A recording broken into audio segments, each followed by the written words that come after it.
Does anybody else just want to grow all the things at home so you never have to leave the house again?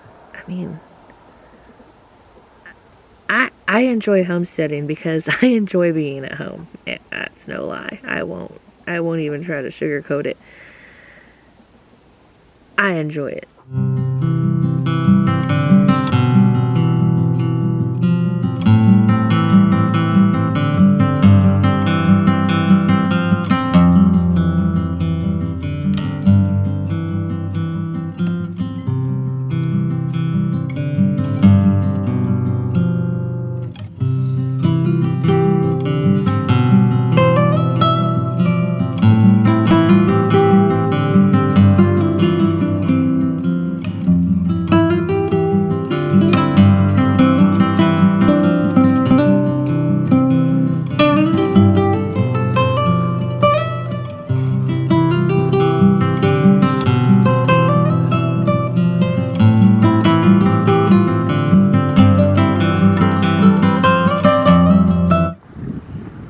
It's Deanna from Far From Homesteading, and I scored some elderberry today, and I'm super excited about it. Elderberry is an excellent plant. You can find it on the side of the road a lot of the times, and I think it's really overlooked by a lot of people, but recently it has been gaining more traction, and people are starting to learn a little bit more about elderberries. I think that's awesome. Every year I go out into the forest and I forage lots of elderberry for syrup, tinctures, and things like that. By foraging for elderberry, I am able to make a syrup that keeps my family healthy all year. Since we've started taking it, we really haven't had many problems getting sick. I know that sounds crazy, but this is an all-natural way to just give your immune system a boost. It's a tablespoon a day. It doesn't hurt anything. Elderberry syrup is the bomb. So I collected these cuttings. I stopped on the side of the road and just collected a few, and I am going to see if I can propagate them so we can grow some here on the property, and I have some here if I need it. It's just here and ready. Chickens love elderberries. It's great to grow around chicken coops and things like that. And the birds love it. Pollinators love the little elderberry flowers. They're so beautiful and they smell so good. There are different kinds of elderberry plants. This is a blue elderberry. This is very common here in Washington. In Oklahoma, where I'm from, though, you never see the blue ones. I wasn't even sure it was an elderberry when I saw it. I had to Google it because all I've ever seen are the black elderberries, which are very, very prevalent all over Oklahoma. So that's all I've ever had come into contact with. So when I saw the blue elderberry, I was like, that looks like an elderberry, but I'm super confused because it's not black. And I didn't know there was anything else besides the black ones. So, anyway, so these are going to be a little different probably than a lot of you are used to, but these are super beautiful. When they grow, they're a beautiful blueberry out. If you stay with my channel, you'll definitely see them because, I'm sure I won't get anything from these this year, but I will take you along on a foraging trip or 2 or 3, or I don't know how many, because I love to go out into the forest, and it's just one of my favorite things to do, so I'll take you with me, I'm sure. Anyways, so what you do to propagate an elderberry is first you have to find an elderberry.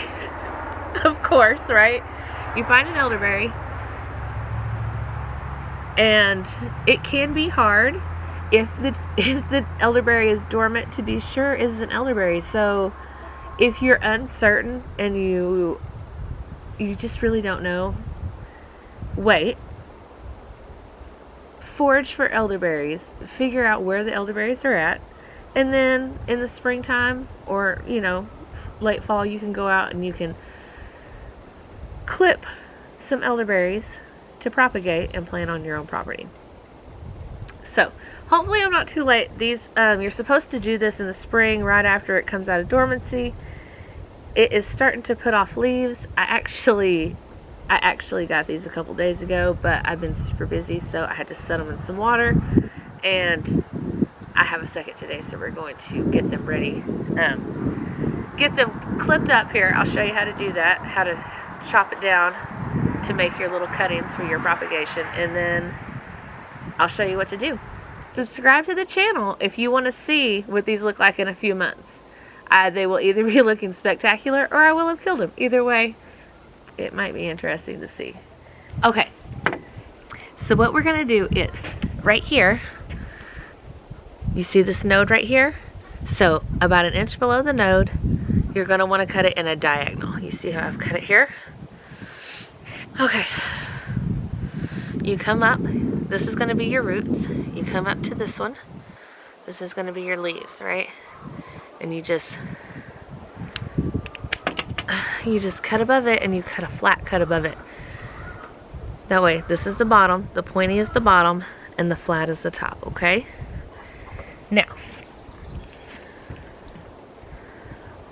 when you get this cut off, right? So you just clip it at an angle like that, and then you clip off the top like that. Now, I'm going to do this like 20 or 30 more times, and then I'll show you what to do.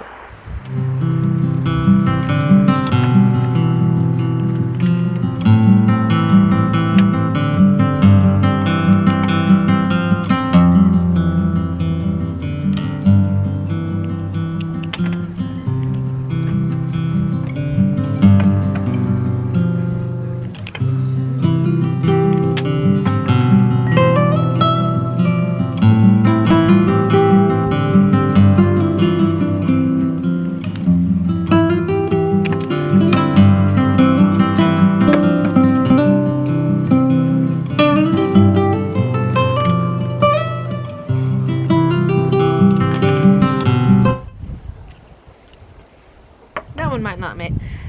This one right here is kind of weird at the top, and it might not do anything, but it's not going to hurt anything for me to try. It's free, so I'm going to try. Okay, so I went and got some water, and I put a little bit of rooting solution in it, just a small amount. Maybe it would help. I've never used it before with this, so I've got some jars here. So I'm just going to pour a little in, like 1.5 inches, 2 inches. Let's see what happens. You don't want it too full. You want to make sure that it's up over this part, and I'm just going to pinch these leaves off and put them in. I think it needs a little bit more. Okay. So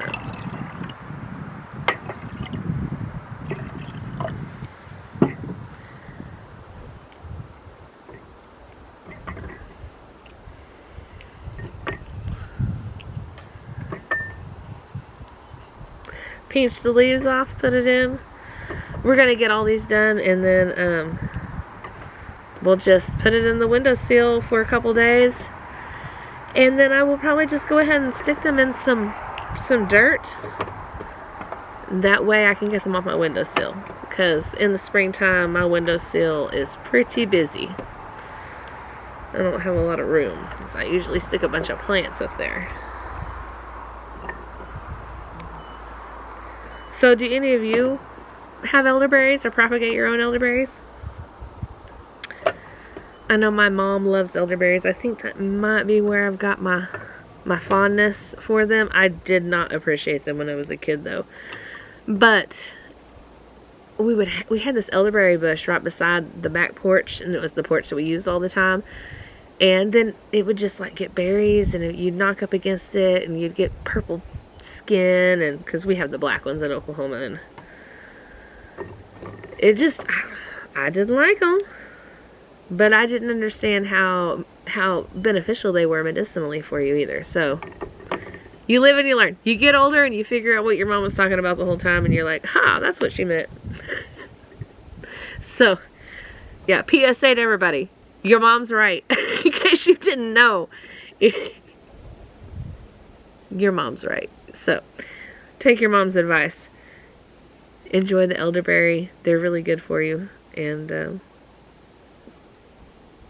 subscribe, and you'll be able to check this out in a few months and see if this actually worked or not. So that is it for propagating elderberries. I hope this was helpful for you guys. I hope you learned something. Find an elderberry, get you some clippings, and start it on your property. And you have medicine growing. It's that easy. Here in a couple days, I will just take these out of the water, and I will just stick them down into some dirt just like that. And we're gonna let these suckers grow. So stick with us if you want to see that happen or not happen. You know, fingers crossed it's gonna work out, and we'll have elderberries for next year. All right, it was great hanging out with you guys today, and hope to see you again soon. Also, I forgot to tell you guys, and I was about to jump in the shower, and I thought, oh no, I gotta tell you guys something. If you're going to start your elderberries, I said I was gonna put them on the kitchen windowsill, and I changed my mind because it's still kind of warm in my house because sometimes I light a fire. So I left them outside on the porch under the covered area where they won't get messed with, and I think that's going to be better. If you leave your elderberries where it's cool, they will work on growing roots instead of focusing all their energy on their leaves. So I think that's going to help with the propagating process, is leaving them in a cooler area. So if you're propagating elderberry, try the cooler area and see if that works. You can put them in a warm area, and you're going to get lots of leaves, but you're not going to get any roots. So anyways, I'm going to go take a shower now. I just wanted to let you know. Bye.